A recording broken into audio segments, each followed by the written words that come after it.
Movie की start में हमें ये स्टेटमेंट दिखाई जाती है कि ये मूवी रियल इंसिडेंट्स पर बेस्ड है। हर साल ऑस्ट्रेलिया में 30,000 लोग गायब हो जाते हैं। उनमें 90% लोग तो एक महीने में ही मिल जाते हैं, जबकि बाकी लोगों का कोई भी अता पता नहीं होता। ईयर 1999 में हमें ऑस्ट्रेलिया की एक जगह दिखाई जाती है, जहाँ एक लड़की लिज अपने 2 फ्रेंड्स के साथ लो कॉस्ट टूर पर जा रही होती है। लो कॉस्ट टूर का मतलब होता है काफी अफोर्डेबल टूर करना, लाइक होटल्स की बजाय कैंपिंग करना, लिफ्ट लेकर सफर पर जाना वगैरह वगैरह। लिज का फ्रेंड अपने टूर के लिए एक सस्ती कार लेकर आता है। फिर वो अपने सफर पर आगे बढ़ते हैं और चलते चलते उन्हें रात हो जाती है, इसीलिए वो रात गुजारने के लिए वहीं पर स्टे कर लेते हैं। नेक्स्ट मॉर्निंग वो फिर से अपने सफर पर निकल पड़ते हैं। फिर काफी देर ड्राइविंग करने के बाद वो एक जगह पर जाते हैं जहाँ पर एक स्टोर भी था। लिज का फ्रेंड अपने कैमरा से वहाँ पर रिकॉर्ड करने लगता है, जबकि लिज और उसकी फीमेल फ्रेंड खाने का सामान लेने के लिए स्टोर के अंदर जाती है। वहाँ के लोकल लोग उन लड़कियों को घूर रहे होते हैं। इतनी ही देर में लिज का मेल फ्रेंड भी अंदर आ जाता है और वो लोकल लोग लिज की फ्रेंड को अपने पास बुलाते हैं और उन लड़कियों के बारे में उल्टी सीधी बातें करने लगते हैं। लिज का फ्रेंड वहाँ पर कोई तमाशा करना नहीं चाहता था, इसीलिए वो तीनों वहाँ से निकल जाते हैं। फिर कुछ देर ड्राइविंग करने के बाद वो लोग वुल्फ क्रीक यानी अपनी मंजिल तक पहुँच जाते हैं। वुल्फ क्रीक एक डेजर्ट में काफी बड़ा पार्क होता है। वो तीनों कुछ देर वहीं रुकते हैं और काफी इंजॉय करते हैं। फिर जैसे ही शाम होती है वो वहाँ से जाने लगते हैं। वो देखते हैं कि उन तीनों की घड़ियाँ 6:30 पर रुकी हुई हैं और बंद हो गई हैं, लेकिन वो इस बात को इग्नोर करते हैं और दोबारा से कार में बैठ जाते हैं। लेकिन वो देखते हैं कि घड़ियों के साथ साथ उनकी कार भी स्टार्ट नहीं हो रही थी, वो भी बंद हो चुकी थी। काफी ट्राई करने के बावजूद भी कार स्टार्ट नहीं होती। वो देखते हैं कि ये काफी बड़ा डेजर्ट है, तो वो पैदल चलकर तो यहाँ से कहीं पर भी नहीं जा पाएंगे, इसीलिए रात गुजारने के लिए वो कार में ही बैठ जाते हैं। देखते ही देखते वहाँ पर अंधेरा छा जाता है और दूर से कोई लाइट उनकी तरफ आती हुई नजर आती है। ये देख के वो लोग डर जाते हैं। करीब आने पर वो देखते हैं कि वो एक ट्रक की लाइट थी। ट्रक में एक लोकल पर्सन था जिसका नाम होता है मिक। असल में मिक वहाँ पर उनकी हेल्प करने के लिए आया था। वो उनकी कार को चेक करता है और उन्हें बताता है कि मैं इसे ठीक कर सकता हूँ, लेकिन इंस्ट्रूमेंट्स मेरे घर पर हैं, इसीलिए आप लोगों को मेरे साथ मेरे घर तक जाना होगा। वो लोग सोचते हैं कि इसके अलावा उनके पास और कोई ऑप्शन नहीं है और शायद यही उनके लिए बेटर भी है, इसीलिए वो तीनों कार में बैठ जाते हैं और मिक उनकी कार को पुल करके ले जाता है। उन्हें वुल्फ क्रीक से निकले हुए काफी घंटे गुजर चुकी थी, लेकिन अभी तक मिक का घर नहीं आया था। और तो और ये भी पता नहीं चल पा रहा था कि आखिर वो इस वक्त है कहाँ पर, क्योंकि बाहर बहुत ज्यादा अंधेरा था, इसीलिए उन्हें डर भी लगने लगा था। फिर काफी देर बाद वो मिक के घर तक पहुँच ही जाते हैं। वो देखते हैं कि ये एक माइनिंग एरिया है। मिक उन तीनों को पीने के लिए एक ड्रिंक देता है और उन्हें अपनी लाइफ की स्टोरियाँ सुनाने लगता है। वो बताता है कि मैं एक हंटर हूँ और मैं बहुत सारे एनिमल्स को मारता हूँ। वो अपनी सारी बातों को फनी वे में बता रहा होता है, लेकिन उसकी कुछ बातें बिल्कुल भी फनी नहीं लग रही थी। फिर लिज का फ्रेंड भी उससे फनी वे में बात करने लगता है, लेकिन मिक को उसका ये बिहेव पसंद नहीं आता और वो उसे घूरने लगता है। मिक अपनी कन्वर्सेशन के दौरान बहुत सारी बातों की तरफ हिंट करता है जो कि इम्पोर्टेंट भी थी, लेकिन किसी को भी ये बातें समझ में नहीं आ रही थी। वो कहता है कि मैं उन एनिमल्स का शिकार करता हूँ जो कि वुल्फ क्रीक में आते हैं। यहाँ पर वो जिन एनिमल्स की बात कर रहा था असल में वो ट्रैवलर्स को कह रहा था। उसकी इस बात को भी वो सीरियस नहीं लेते और मजाक ही समझते। फिर मिक उनकी कार रिपेयर करने का ड्रामा करता है। जो ड्रिंक उसने उन्हें पीने के लिए दिया था असल में मिक ने उस ड्रिंक में कुछ मिलाया हुआ था, जिसकी वजह से वो तीनों बेहोश हो जाते हैं। नेक्स्ट डे लिज को जब होश आती है तो वो एक शेड में खुद को बंधा हुआ पाती है। वहाँ पर चीजें बिखरी हुई थी, इसके अलावा उसे वहाँ पर कोई भी नजर नहीं आता। लिज वहाँ पर रोती रहती है और चिल्लाती रहती है हेल्प के लिए। ऐसे ही सारा दिन गुजर जाता है और फिर से रात हो जाती है। तब वो खुद को आजाद करने के लिए आसपास से कुछ ढूंढने लगती है। तब उसे वहाँ पर ग्लास का एक टुकड़ा मिलता है, जिसकी मदद से वो आजाद हो जाती है। शेड से बाहर आकर वो देखती है कि मिक ने उनकी कार का इंजन और सारे पार्ट्स निकाल दिए हैं। उनके सामान पर ब्लड भी पड़ा हुआ था। ये सब देखकर वो अपनी जान बचाने के लिए वहाँ से भागने लगती है,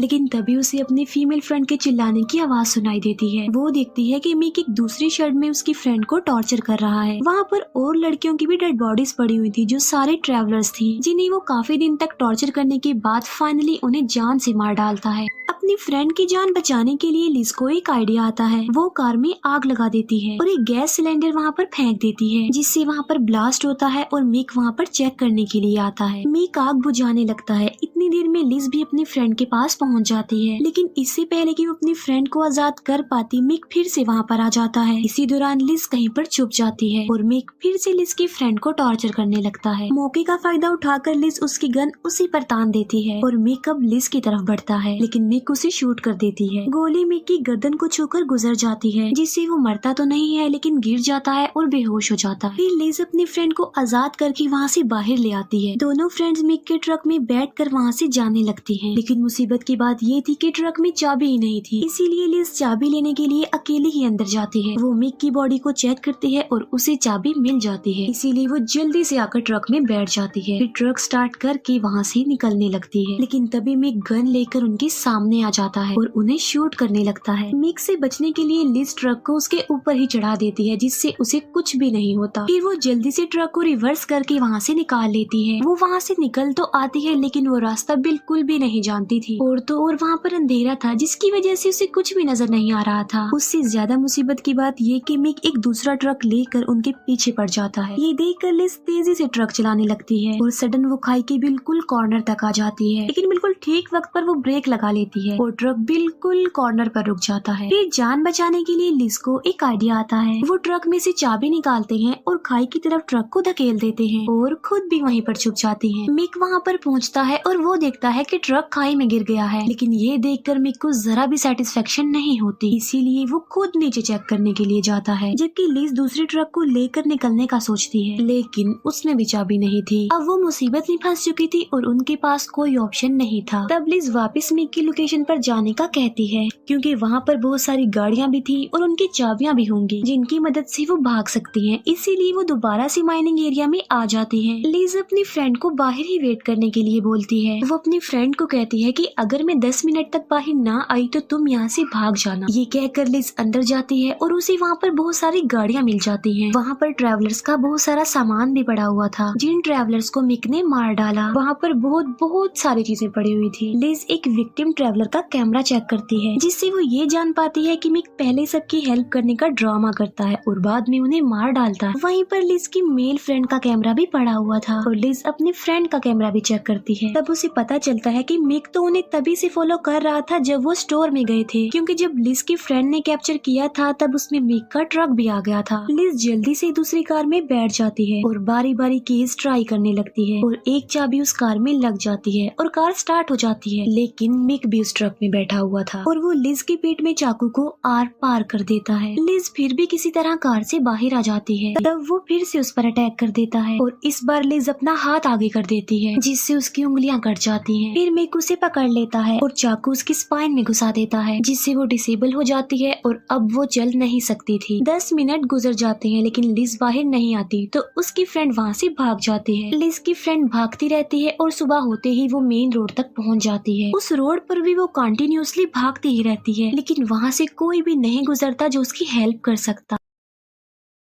इसीलिए वो थक कर वहीं पर ही बैठ जाती है, लेकिन तभी उसे एक कार उसकी तरफ ही आती हुई दिखाई देती है। वो उस कार को रोककर उससे हेल्प मांगती है और उस कार में एक ओल्ड मैन था। वो बूढ़ा आदमी उसकी हेल्प करता है। वो उस लड़की को पिलाने के लिए कार की डिग्गी से पानी निकालता है, लेकिन तभी मिक वहाँ पर आकर उसे अपनी गन से शूट कर देता है। लिज की फ्रेंड चेक करने के लिए बाहर आती है। वो उस आदमी को मरा हुआ देखकर जल्दी से कार में बैठ जाती है और वहाँ से निकलने की कोशिश करती है, लेकिन कार में चाबी थी ही नहीं, क्योंकि वो तो डिग्गी में लगी हुई थी। तब वो जल्दी से उतरकर डिग्गी में से चाबी लेती है और कार स्टार्ट करके वहाँ से निकल पड़ती, लेकिन खतरा अभी भी उसके आस पास ही था, क्योंकि मिक भी अपनी कार में बैठकर उसका पीछा कर रहा होता है। वो अपनी कार को उसकी कार के साथ ले आता है। तभी लिज की फ्रेंड उसकी कार को हिट कर देती है, जिससे मिक की कार रोड से उतर जाती है। वो सोचती है कि अब वो बिल्कुल सेफ है, लेकिन ऐसा बिल्कुल भी नहीं था, क्योंकि मिक अपने गन से उसकी कार का टायर फाड़ देता है, जिससे कार कंट्रोल से बाहर होकर रोड से उतर जाती है। फिर मिक उसकी कार के पास जाता है। जैसे ही वो कार से उतरती है, मिक उसे शूट कर देता है। फिर वो उसकी बॉडी को कार में रखता है और कार को आग लगा देता है। दूसरी तरफ हम देखते हैं कि लिज का मेल फ्रेंड अभी भी जिंदा था। वो किसी तरह खुद को फ्री कर लेता है और वहाँ से भागने लगता है। भागते भागते उसे रात हो जाती है और थकावट की वजह से वो बेहोश हो जाता है। नेक्स्ट डे हम देखते हैं कि 2 ट्रैवलर्स वहाँ से गुजर रहे होते हैं, जो लिज के मेल फ्रेंड को वहाँ पर देख लेते हैं। वो उसे अपनी वैन में डालकर उसे वहाँ से ले जाते हैं। बाद में उसे रेस्क्यू करके एक हॉस्पिटल में ले जाया जाता है। फिर हमें बताया जाता है कि पुलिस की इतनी सर्चेस के बाद भी उन दोनों फीमेल्स का कुछ भी पता नहीं चला, क्योंकि इस केस की इन्वेस्टिगेशन ठीक से हुई ही नहीं, जिसकी वजह ये है कि विटनेस सिर्फ एक ही था, क्योंकि ना तो वो लोकेशन जानता था जहाँ पर ये हादसा पेश आया और ना ही उसके पास कोई सबूत था। फिर 4 महीनों बाद लिज के फ्रेंड को आजाद कर दिया जाता है। इसके बाद हम फिर से मिक को देखते हैं, जो क्राइम्स करने के बावजूद भी आजाद घूम रहा है। और यहाँ पर पार्ट 1 एंड हो जाता है और अब मैं एक्सप्लेन करूंगी इसके पार्ट 2 को। इस पार्ट का स्टार्ट भी बिल्कुल पार्ट 1 में बताई गई स्टेटमेंट के साथ होता है कि ये मूवी रियल इंसिडेंट पर बेस्ड था। इसके बाद हमें 2 पुलिसमैन दिखाए जाते हैं जो कि एक मेन रोड पर ड्यूटी कर रहे थे। तभी वहाँ से एक ट्रक गुजरता है और वो उस ट्रक की स्पीड को चेक करते हैं। वो देखते हैं कि ट्रक की स्पीड 100 से कम है, लेकिन उसे ओवर स्पीड बताने के लिए अपनी कार उसके पीछे लगा लेते हैं और वो उस ट्रक को रुकवा लेते हैं। और उस ट्रक में भी कोई और नहीं बल्कि मिक होता है। दोनों पुलिसमैन उसकी काफी इंसल्ट करते हैं। ट्रक की हालत देखकर वो उसे बताते हैं कि तुम्हारे ट्रक को देखकर ऐसा लग रहा है कि जैसे इसे किसी ने खाई से गिराया हो। और ये बात बिल्कुल सच थी, क्योंकि लिज ने उस ट्रक को खाई में फेंक दिया था। फिर वो उसे कहते हैं कि तुम लिमिट स्पीड से तेज ट्रक चला रहे थे, लेकिन मिक जानता था कि वो लिमिट से नीचे ही ट्रक चला रहा था। लेकिन वो पुलिसमैन उसकी कोई भी बात सुनने को तैयार ही नहीं थे, इसीलिए वो उसे ओवर स्पीड ट्रक चलाने का एक चालान देते हैं और ट्रक को वहाँ से ले जाने का कहते हैं। दोनों पुलिसमैन ऐसा करके खुश थे और वो दोनों वहाँ से जा रहे होते हैं। उन्होंने बगैर किसी रीजन की किसी को स्पीडिंग चालान दे दिया था और वो दोनों मिक का मजाक बना रहे होते हैं। तभी पीछे से एक गोली आकर उसे लगती है और उसके सर के टुकड़े टुकड़े हो जाते हैं। कार कंट्रोल से बाहर हो जाती है और वो क्रैश हो जाती है। मिक देखता है कि दूसरा पुलिसमैन कार से बाहर निकल गया है, इसीलिए वो उसे दोबारा से कार में बिठा देता है। फिर वो कार पर पेट्रोल छिड़कता है और स्पीडिंग चालान उसे देकर कार में आग लगा देता है। 2 पुलिसमैन को मार डालने के बाद वो बड़ा रिलैक्स होके वहाँ से जा रहा होता है। इसके बाद हमें एक कपल दिखाया जाता है जिसमें लड़की का नाम होता है कैटरीना और ये लोग भी लॉ कॉस्ट टूर कर रहे थे और ये भी वुल्फ क्रीक में जा रहे थे, लेकिन रास्ते में उन्हें कोई भी कार नहीं मिलती जिनसे वो लिफ्ट ले लेते, इसीलिए वो दोनों पैदल ही चल रहे थे। फिर वहाँ से एक ट्रक गुजरता है जो उन लोगों को देखकर रुक जाता है और ये ट्रक होता है मिक का। वो दोनों जल्दी से ट्रक के पास जाने लगते हैं। तभी एक और ट्रक वहाँ पर आ जाता है, इसीलिए मिक उन्हें लिए बगैर ही वहाँ से चला जाता है। वो दोनों दूसरे ट्रक में बैठ जाते हैं। मिक के भागने की रीजन ये थी क्योंकि वो दूसरे ट्रक की वजह से पकड़ा जा सकता था। दूसरा ट्रक उसके लिए एक किस्म का खतरा था। वो दोनों अपनी मंजिल यानी वुल्फ क्रीक तक पहुँच जाते हैं।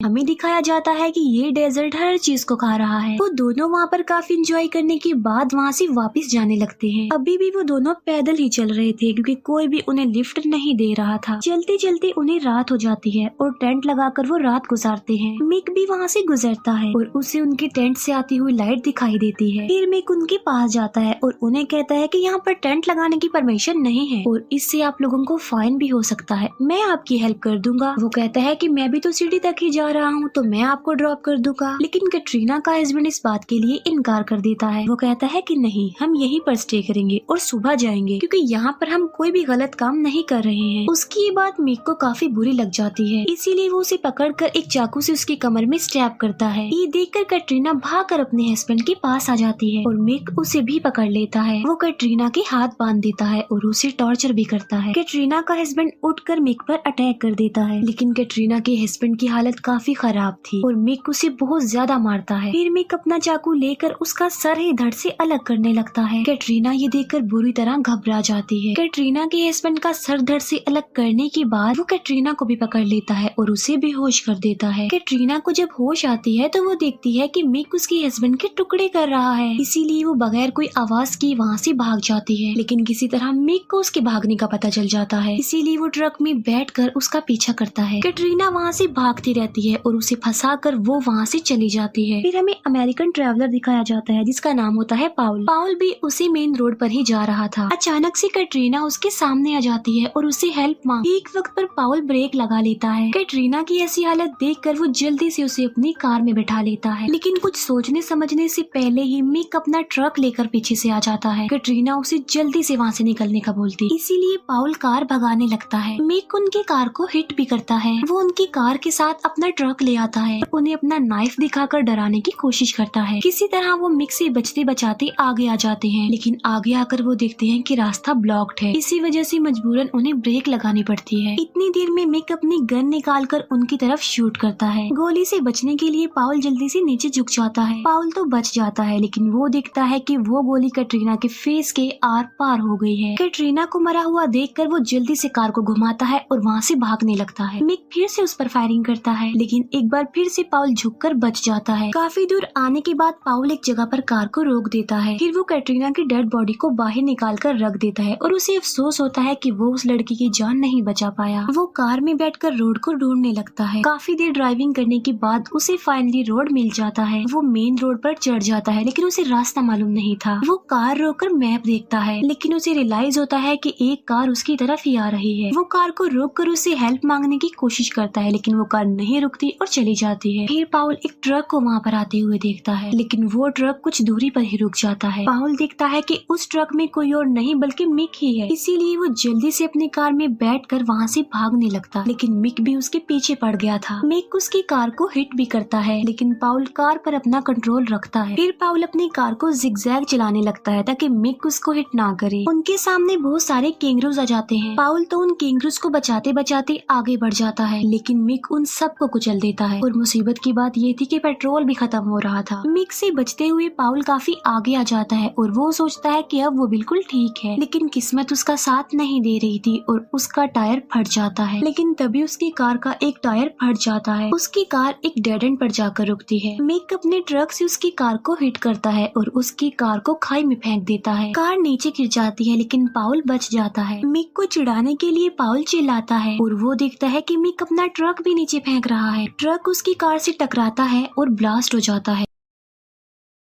लेकिन इस सब के बीच पाउल की जान बच जाती है। लेकिन ऊपर से मिक पाउल को ही देख रहा होता है। पाउल उस डेजर्ट में भागता रहता है, लेकिन फिर थक हार कर नीचे गिर जाता है। जैसे ही वो गर्दन उठाकर देखता है, वो दिखता है कि उसके सामने एक घर है। वो बड़ी मुश्किल से उस घर तक पहुंचता है और बाहर ही बेहोश हो जाता है। जब उसे होश आती है तो वो दिखता है कि वो बेड पर है। रूम से बाहर आकर वो दिखता है कि उस घर में एक ओल्ड कपल रहता है। वो लोग खाना खा रहे होते हैं कि तभी वहाँ पर मिक पहुँच जाता है। पाउल डर जाता है जब वो उसकी आवाज सुनता है। वो बूढ़ा आदमी अपनी गन लेकर बाहर आता है और मिक को कहता है कि वो वहाँ से चला जाए। मिक ऐसा ही करता है और वो वहाँ से चला भी जाता है। बूढ़ा आदमी अंदर आकर कहता है कि अब हमें यहाँ से निकलना चाहिए। तभी पीछे से मिक आ जाता है और वो उस बूढ़े आदमी को शूट कर देता है। अपने हस्बैंड को मरा हुआ देखकर वो बूढ़ी औरत वहाँ से भागने लगती है, लेकिन मिक उसे भी नहीं छोड़ता। वो उसे भी मार डालता है। पाउल वहाँ से भाग जाता है, लेकिन मिक उसे देख लेता है। वहाँ पर एक घोड़ा भी था और उस घोड़े पर बैठकर मिक पाउल का पीछा करता है। पाउल जाकर झाड़ियों में छुप जाता है, लेकिन मिक को उसकी आवाज आ जाती है। मिक पाउल को बेहोश कर देता है और जब पाउल को होश आती है तो वो खुद को एक चेयर से बंधा हुआ पाता है। उसके आसपास बहुत सारे हथियार थे, जिसे देखकर वो काफी डर जाता है। मिक उसे आकर वहाँ पर एक रूल बताता है कि